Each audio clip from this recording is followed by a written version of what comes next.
We were told multiple times when I was drafted about watching out for women and women who will steal your money and women who will marry you just to divorce you and get some settlement. So we're conditioned in that way. And hey, it is what it is. Black women are getting divorced 2.5 times more than white women.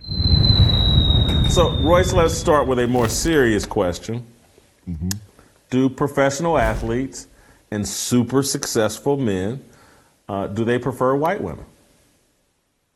Well, I think we got to start with the facts, right? The institution of marriage has all but crumbled in our country, and it's on a slippery slope, and it's on its way to, annihilation, complete annihilation, in my opinion. We have the lowest marriage rate in the United States since our government started keeping track of the marriage records in 1867, and we're right around 6 marriages per 1,000 people. After World War II, it was at its height, which was like 16 marriages per 1,000 people. And before that, it had stayed around 8 or 9. So fewer people than ever are getting married. The divorce rate is up. It's high, 50%. 50% of marriages are ended in divorce. Of those 50%, who do you think has the highest rate of divorce by race? Black women. Black women get divorced at a higher rate than any other race of women in America. 40%. They're over half. They're over double the percentage of white women. White women get divorced around 15%. Black women, it's all the way up to 40+%. So you see a huge discrepancy there in and of itself. But the real number to look at is how many people are actually married. How many people in our country are married? Now, in 1950, around 70 years ago, before the women's rights movement really kicked into high gear, 80% of households had married individuals. We are now down to under 50%. Around 48% of people in America are married. So the entire institution of marriage is under attack. And I think because our government has done such a poor job of stewarding the institution of marriage and even attacked the institution of marriage by fiat, by law, they've feminized it. They've rewarded divorce and taking kids, breaking up homes. They rewarded it economically. Because that's happened, men are starting to make business decisions around marriage. None more so than athletes who get a very high wage for their work, and they want to protect not only would they want to protect it from an individual basis, they are told to protect their assets, okay, when it comes to their relationships. And I don't agree with that as a Christian man. I think there should be a separation between the moral and the pursuit of marriage and the institution of marriage and how that's viewed spiritually in the eyes of God and the economic and political. But I came through the rookie transition program. We were told multiple times when I was drafted about watching out for women and women who will steal your money and women who will marry you just to divorce you and get some settlement. So we're conditioned in that way. And hey, it is what it is. Black women are getting divorced 2.5 times more than white women.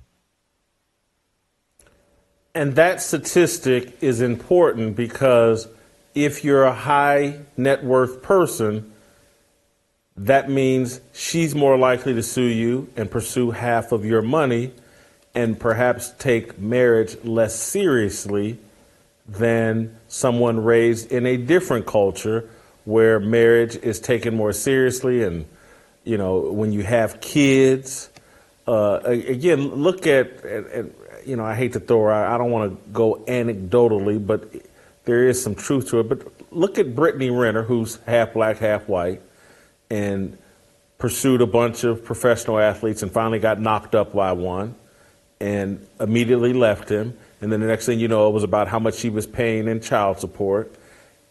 And that's something I don't blame an athlete from doing everything in his power to avoid.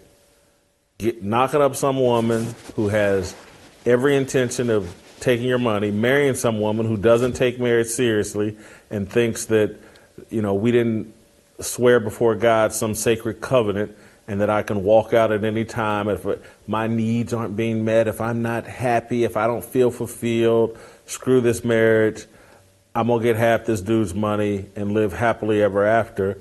it go. And Royce, you got kids. You got a daughter.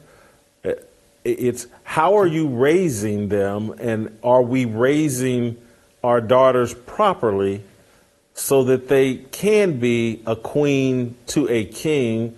It feels like to me everybody's raising their daughters to be kings.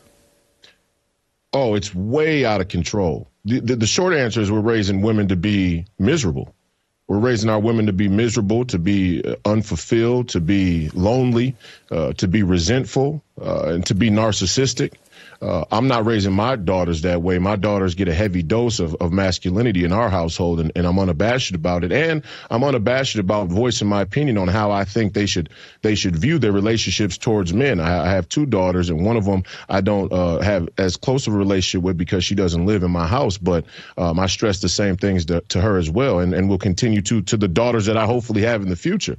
But we're raising our women completely backwards. I mean, we are raising it's not by accident that the advent of the women's rights movement in the 1970s marked the steep decline of marriages in households. I mean, you just can't look at that statistic and think that it's a coincidence. It's not. Our institutions, and it's not just, here's the other stat that is alarming. The divorce rate is 50%.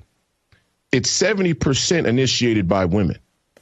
The number goes up to 90% when the women went to college. So if you have a woman who's college educated, 90% of the time they initiate the divorce.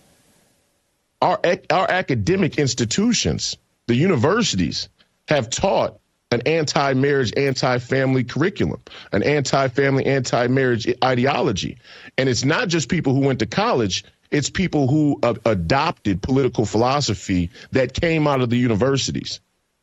And so this is a widespread issue in the black community because even black women who don't go to college, they tend to drift towards, your Rachel Maddow, Joyanne Reid, sort of Breakfast Club type of meme, Zodiac philosophy about life. And it reflects in their relationships. And that's saddening.